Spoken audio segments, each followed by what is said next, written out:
menimbang bahwa keputusan bersama Menteri Agama dan Menteri Dalam Negeri Nomor 1 Tahun 1979 tentang tata cara pelaksanaan penyiaran agama dan bantuan luar negeri kepada lembaga keagamaan di Indonesia disebutkan bahwa pelaksanaan penyiaran agama dilakukan dengan semangat kerukunan, tenggang rasa, saling menghargai, dan saling menghormati antar sesama umat beragama, serta dengan dilandaskan pada penghormatan terhadap hak dan kemerdekaan seseorang untuk memeluk atau menganut dengan melaksanakan ibadah menurut agamanya.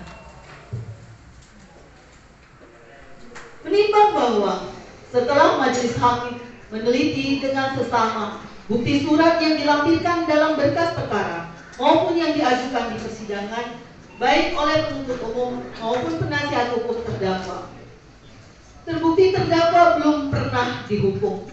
Akan tetapi majelis hakim mempunyai penilaian antara lain dari sudut pandang aturan hukum atau legal justice. Terdakwa tidak hanya melanggar Alkitab yang diyakininya mengajarkan kasih dan perdamaian antara sesama manusia, tetapi juga melanggar kitab suci Al-Quran yang diyakini umat Islam dan melanggar keputusan bersama Menteri Agama dan Menteri Dalam Negeri Nomor 1 Tahun 1979 tentang tata cara pelaksanaan penyiaran agama dan bantuan luar negeri kepada lembaga keagamaan di Indonesia. Dari sudut pandang keadilan secara moral atau moral justice, terdakwa telah melakukan perbuatan dalam satu kehendak secara berulang-ulang berupa perkataan-perkataan terdakwa yang bertentangan dengan ajaran Islam dan menodai agama Islam, khususnya Nabi Muhammad SAW dan Tuhan Allah Subhanahu wa Ta'ala, mulai tanggal 30 Juni 2021, tanggal 11 Agustus 2021, tanggal 14 Agustus 2021, tanggal 17 2021, tanggal 18 Agustus 2021, tanggal 19 Agustus 2021, tanggal 20 Agustus 2020. Selain itu, terdakwa juga telah berniat untuk membagikan atau menyiarkan ajaran ataupun kegiatan doa yang menyimpang dan mengarah pada tindak pidana pada bulan November 2018. Akan tetapi saksi Royke Jasa Ramli pihak GBI Lipo Cikarang dapat memberikan nasihat kepada terdakwa.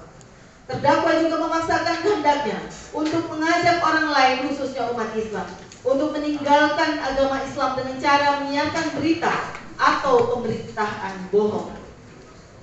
Adanya perbuatan terdakwa dalam satu kehendak berulang-ulang tidak hanya menyakiti umat Islam di negara Indonesia, tetapi juga umat Islam di seluruh dunia yang dapat dikatakan sebagai pengguna media sosial. Mengingat sarana YouTube adalah media sosial yang dapat dilihat atau diakses secara cepat oleh para pengguna media sosial.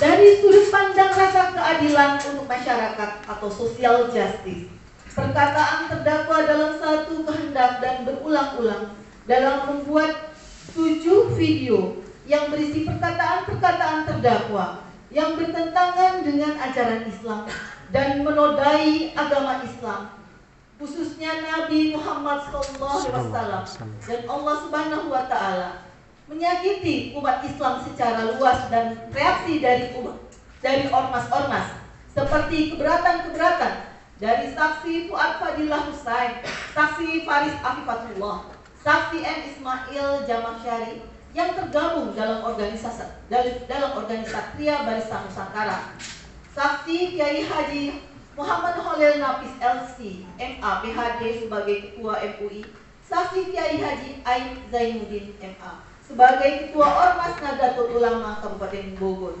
saksi Kiai Haji Otong Aminuddin sebagai Ketua MUI Kabupaten Pangandaran, dan saksi Asep Saifuddin sebagai Kepala Desa di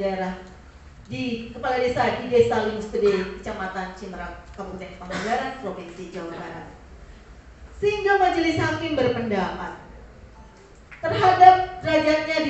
disamakan dengan orang yang pernah dihukum dalam arti sebagai pemberatan yang membedakan terhadap orang yang pernah dihukum perbuatannya telah diadili, dan terhadap keduanya dapat dihukumkan baik adanya perbarengan atau perbuatan yang diteruskan. Menimbang bahwa mengenai terdakwa sebagai tulang punggung dan terdakwa bersikap sopan di persidangan, majelis hakim berpendapat tidak dapat disandingkan dengan akibat-akibat yang dapat timbul dari perbuatan terdakwa, seperti disintegrasi bangsa dan merusak generasi penerus bangsa yang akan menjadi akar bangsa Indonesia di masa yang akan datang. Menimbang bahwa terhadap bukti-bukti surat yang irelevan dalam perkara ini tidak perlu majelis hakim pertimbangkan lebih lanjut. Menimbang bahwa oleh karena terdakwa telah dilakukan penangkapan dan penahanan yang sah, maka masa penangkapan dan penahanan yang telah dijalani dikurangkan seluruhnya dari pidana yang dijatuhkan, serta perhitungan masa pembantaran yang telah dijalani terdakwa selama sakit.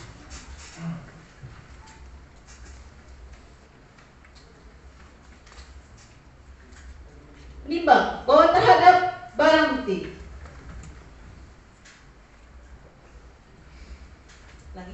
menimbang bahwa sebelum putusan ini mempunyai kekuatan hukum tetap, maka terdakwa tetap berada dalam tahanan. Menimbang bahwa terhadap barang bukti berupa 1 buah flash disk 32 GB yang berisi video postingan dan seterusnya,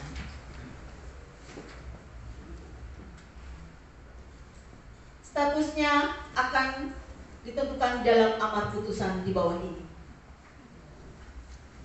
Menimbang bahwa terhadap bukti surat yang diajukan penasihat hukum terdakwa bertanda T1 sampai dengan T182 karena diajukan sebagai fotokopi dari suatu dokumen atau surat yang berkaitan dengan berkas perkara, maka akan ditetapkan tetap terlampir dalam berkas perkara.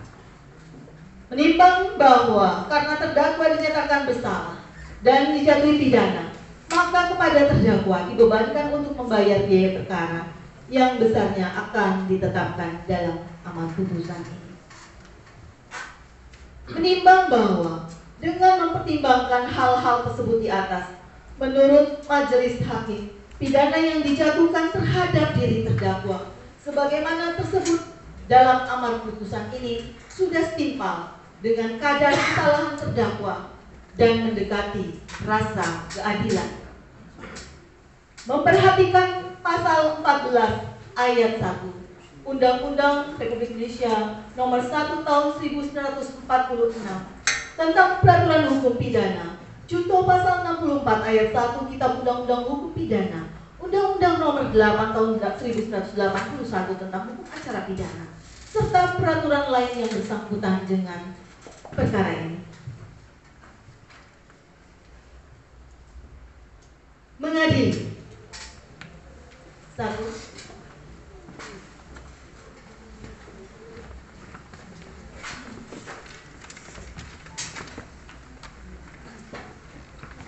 Mengadili. Menyatakan terdakwa H. Muhammad Osman alias Muhammad Kece alias Muhammad KC alias Muhammad Osman Cornelius alias Osman bin Sunet telah terbukti secara sah dan meyakinkan bersalah melakukan tindak pidana dengan menyiarkan berita atau pemberitaan bohong dengan sengaja menerbitkan keonaran di kalangan rakyat, sehingga dengan demikian harus dipandang sebagai suatu perbuatan yang diteruskan sebagaimana dakwaan pertama primer penuntut umum. 2. Menjatuhkan pidana oleh karena itu kepada terdakwa dengan pidana penjara selama 10 tahun.